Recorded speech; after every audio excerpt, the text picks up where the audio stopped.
Welcome to TradersArmy.com, defending your right to build wealth and preserve capital for generations to come.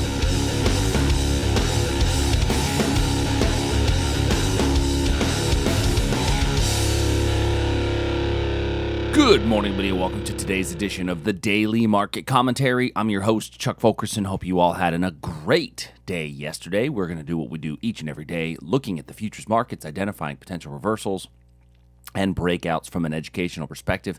S&P this morning is up 6. The Nasdaq is up 21 as we are back in all-time high territories, which means we know the rules. You don't short the all-time high, just like you don't spit into the wind and tug on Superman's cape. And yesterday, if you tried to pick the top and short the all-time high, you got hammered a little bit. So we're going to talk a little bit about, though, maybe some slowing momentum and an opportunity to do so. So let's go ahead and dive in. S&P this morning up 6. We are seeing this parabolic up move slow down just a smidge. And so with the slowing of this parabolic upward movement, it tells me that, we may get a little bit of a pullback, and I think that we could. I think with this slowing, we could get a bit of a pullback. If you're so inclined and want to try a breakout to the upside above this 30.85 when we get above there with this sideways chop, I think it's okay to do that. If we get somewhat of a pullback, you might actually get on a 15-minute chart another entrance somewhere down in this region here. This is a clean level. I'm not a big fan of market close levels. They're typically not as high probability levels. So, you've got that level right there. That's the 345 level, followed by the 5 o'clock, as there's that brief closing of the S&P switching from cash session to Globex session. And I've just found time of day to be such an important, probability enhancing tool that I tend to stay away from those time of days when I look for levels. It very well might work, so if you're so inclined, you might take this little 15-minute level right here.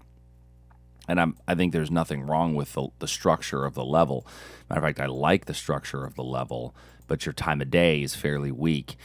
So it depends on your risk tolerance and if you really want to get in on some sort of a pullback, if indeed we make it even back to here. I mean, that would still be almost a 20-point drop on the day, which is, I just don't see that happening today, although certainly, in today's market, you never know.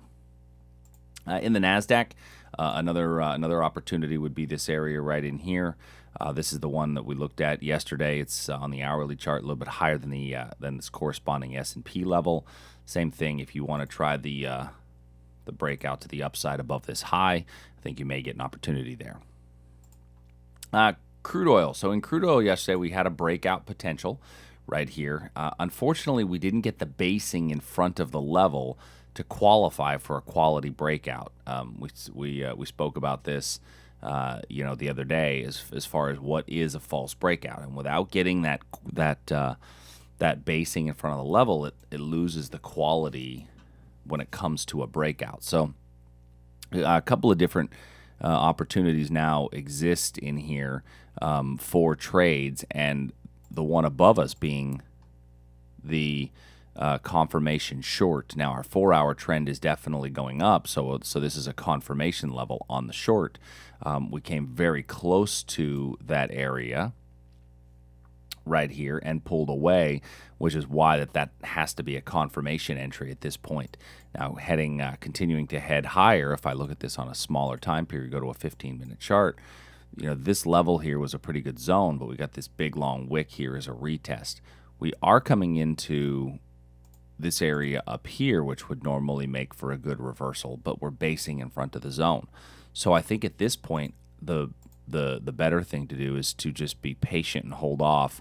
I do like, this area here on a 15-minute chart. I was speaking with a friend of mine yesterday about this level because when we were looking at it the other night in the live trade room, he actually had pointed out that this level he thought looked like a pretty good zone and an opportunity to get long, and that's really where, if we go back to the hourly chart, where this big move originated from. It came from this wick over wick. Now for me, I didn't really take this one because I like these wick over wick zones to be even, but looking deeper into the 15-minute chart, I think that if you take a closer look in here, you still might get a shot at it right in through here if you just take the bottom of this zone. So I'm gonna put this one, just kind of wrap my lines around this area that this hit in the overnight the other day, and then below there you actually have this level here. So both of these 15-minute zones. Now this one here we came really close to getting in, and then we chopped above it. So I want to leave that one be, but I am going to leave this one in, basically partially because of the time of day. It's right around that European market open. So we'll see if we get a reversal off that European market open zone.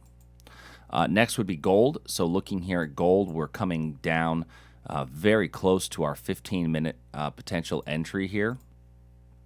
My only concern with this is a little bit of basing up here in front of it, but I think we still could get a little entry off of this and then reverse back up. It's not as quality of a level. We came really close to an entry and then popped away.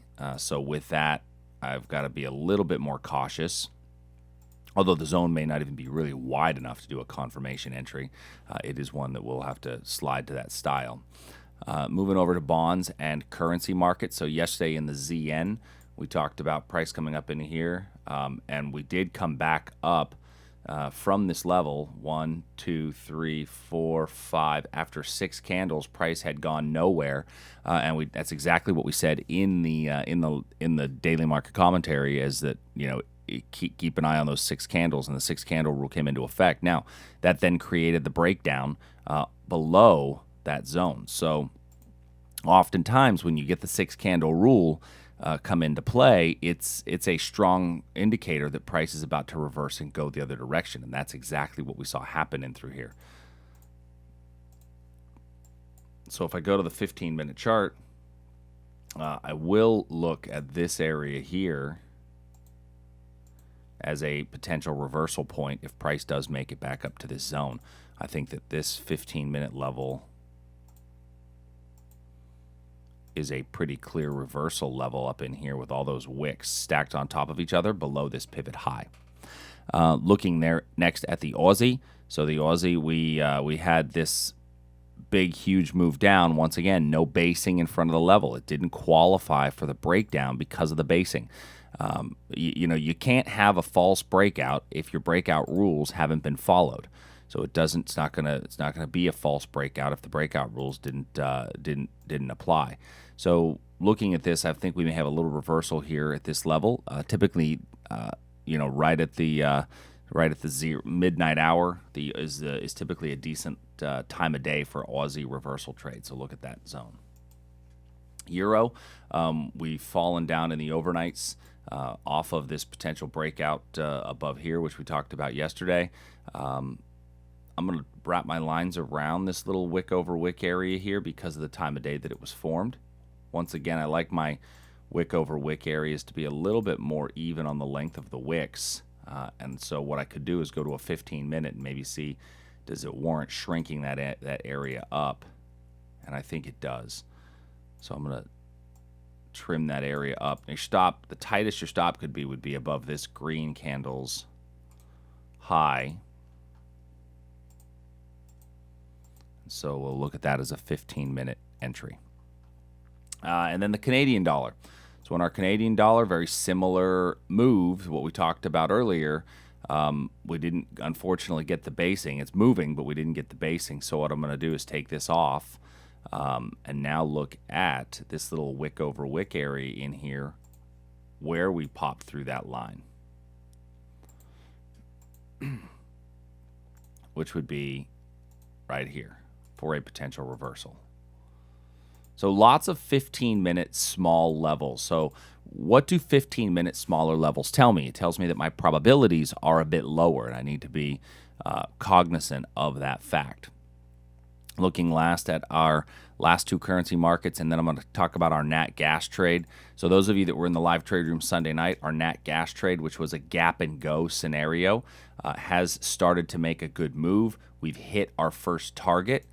So I'm going to remove that first target line there. We talked about that first target being the place. And now what you'd want to do is take your stop and move it up to probably below this area here to lock in at least some profit. If you didn't get in on that move, then at least and look for a potential reversal right in here. Okay, so that gap and go is still running. Good job for those of you that grabbed that one, as it's the best trade of the week thus far. In the Great British Pound, we actually did get our touch off of the level. It came to the opposing zone.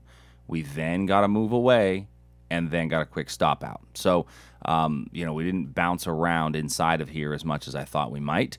The short did work out for a nice little move, but then the long got us for a little stop out. So you may, depending on your position sizing, that may or may not have been overly profitable, or you may have taken a small hit on that one yesterday.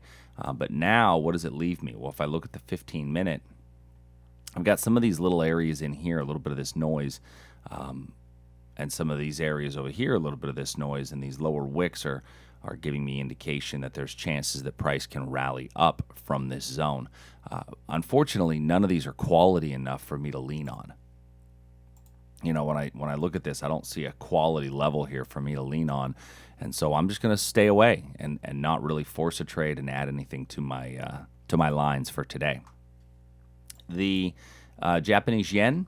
So in our Japanese yen position, we got a touch off of the level, and then we just hit it a second time through, and then just pop right through it. The Japanese yen level, none of the longs held.